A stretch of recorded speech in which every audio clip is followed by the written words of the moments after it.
Gracias al gobierno regional, a nuestro gobernador regional Dante Mandriotti, al CAFET, Comité de Administración de Fondo Educativo del Callao, a la DREC, Dirección Regional de Educación del Callao, y a la Escuela de Talentos, institución educativa especial para superdotados. El día de hoy vamos a hablar sobre la suma de vectores en dos dimensiones, con los investigadores Lara Valery, Yamano Mitsui, Maldonado Anderson, Peril Dylan, Kukipoma Juan, Ramos Juan y quien les habla Valentina Brancacho, con la ayuda de nuestros asesores Carlos Castillo y Lila León. Introducción. En la actualidad, los cambios que se han dado en la tecnología ha permitido que las ciencias básicas puedan profundizar más los conocimientos y la experimentación a tal grado de alcanzar a descubrir grandes leyes como de la física cuántica, la exploración estelar, entre otros. Mas no podemos negar que es debido a los conocimientos de principios matemáticos básicos, entre ellas la suma de vectores y su aplicación. Ahora, ¿qué es un vector? Un vector es un ente matemático como la recta o el plano. Los vectores nos permiten representar magnitudes físicas vectoriales. El vector tiene tres elementos: módulo, dirección y sentido. Bien. El vector de dimensión es una tupla de números reales componentes del vector. El conjunto de todos los vectores de dimensión se representa como r elevado a la n, formado mediante producto cartesiano. Los vectores en el plano cartesiano. Cualquier punto del plano cartesiano viene identificado por un vector libre diferente, con un inicio en el origen de coordenadas 0,0 y el final en dicho punto. Este punto se denomina vector de posición. Podemos ver que son diferentes porque se diferencian en módulo, en dirección y en sentido. Todo vector se escribe o identifica como la suma de otros dos perpendiculares entre sí, ortogonales. Estos deben estar en alguno de los ejes y sus valores respectivos son los componentes rectangulares del vector resultante. Como los vectores tienen módulo y dirección, esta no sigue las reglas de la suma tradicional de las escalares. De forma gráfica, la suma de dos vectores nos dará como resultado otro vector que se obtiene mediante dos métodos distintos: el método de la cabeza con cola o del extremo con origen y la regla del paralelogramo.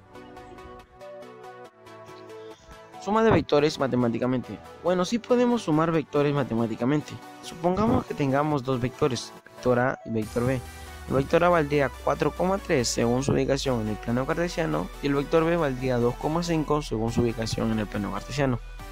El primer paso que debemos hacer para hallar la suma de ambos vectores es ordenar sus términos de ambos vectores, o sea, su primer término del vector A con su primer término del vector B y su segundo término del vector A con su segundo término del vector B.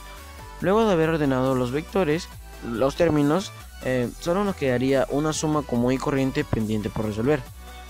Bueno, resolvemos esta suma y nos daría un resultado que constaría en dos números. Esos dos números, aparte de ser el resultado de la suma de ambos vectores, también es el nacimiento de un nuevo vector, ya que cada suma de vectores siempre nos va a dar como resultado un nuevo vector.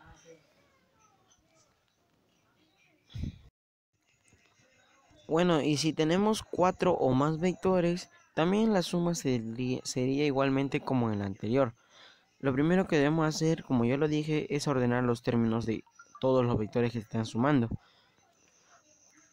Bueno, luego de haber ordenado todos los términos de los vectores que se están sumando, solo nos quedaría la suma pendiente por resolver. Resolvemos esa suma y nos daría un resultado que constaría en dos números, igualmente eso nunca va a cambiar. Y esos dos números, como ya lo dije, aparte de ser el resultado de la suma de los vectores, también es el nacimiento de un nuevo vector. Ejemplo de resta y sumas de vectores de dos dimensiones. Bueno, en la suma tenemos vector A y vector C. El vector A valdría 5,2 en base al plano cartesiano y el vector C valdría menos 3,5 en base al plano cartesiano.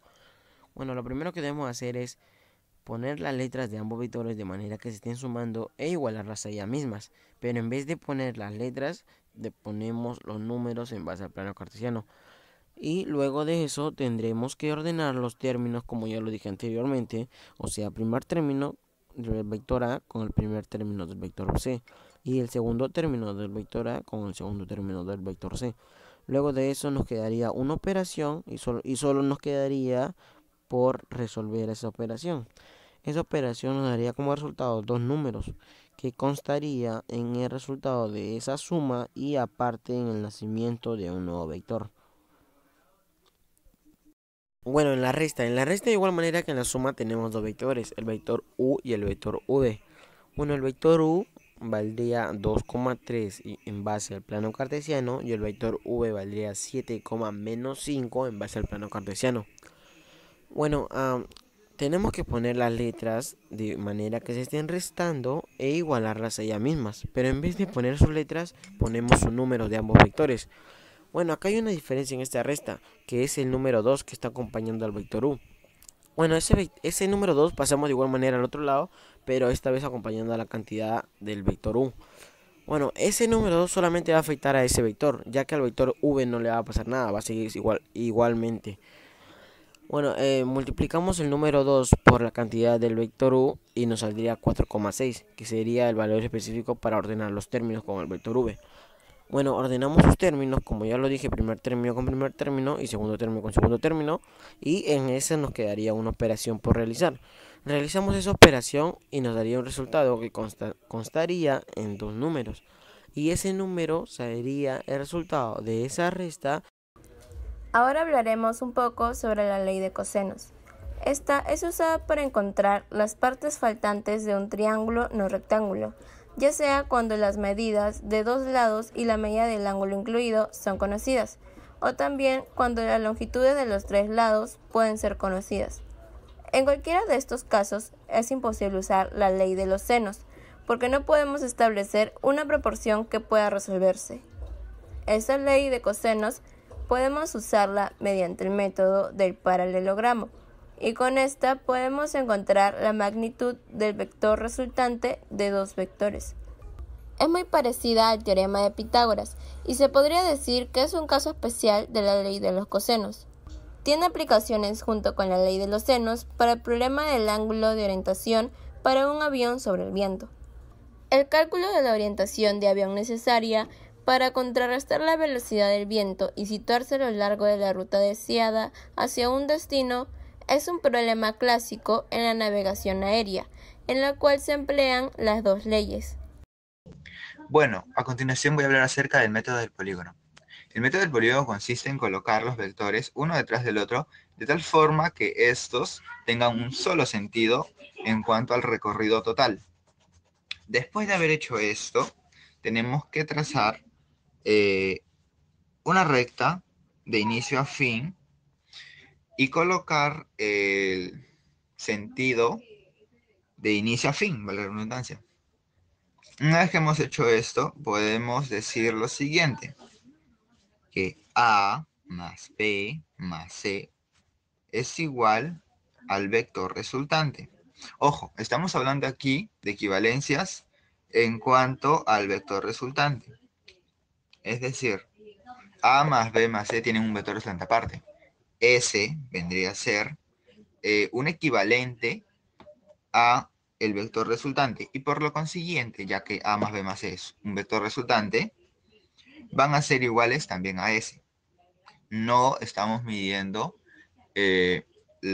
cuánto miden o otras cosas. Estamos midiendo simplemente la equivalencia que tienen con el vector resultante. Entonces, teniendo en cuenta esto, vamos a hablar acerca de la excepción. La excepción consiste cuando el recorrido total de los vectores empieza donde termina. Esto pasa debido a que el vector resultante simplemente pues no va a tener ni un inicio ni un fin porque está en el mismo punto. Entonces A más B más C va a ser igual a 0, porque estamos hablando de vectores resultantes, como ya lo dije hace un momento. No estamos hablando de magnitudes, porque obviamente estos tienen una magnitud, pero en cuanto a tamaño, pero no estamos hablando de eso, entonces vamos a decir que A más B más C es igual a 0. ¿Cómo aplicamos lo aprendido en nuestra vida cotidiana? Los vectores se caracterizan por tener magnitud, dirección y sentido. Estos se utilizan para saber dónde te encuentras. Ejemplo de esto es cuando tú juegas fútbol o tenis. la dirección de la pelota, o cuando tú caminas en una dirección, para adelante o para atrás, o cuando subes o bajas escaleras. Hasta el simple hecho de comer estás siguiendo un vector. ¿Cómo podemos explicar la teoría usando experimentos? A continuación se realizará un experimento para demostrar la suma de vectores, obteniendo la fuerza resultante de 3 vectores, cada uno con su respectiva fuerza y ángulo, haciendo que estos se equilibren en un punto centro, y así encontraremos el ángulo y el peso que debe tener el vector resultante, que vendría a ser la suma de estos tres.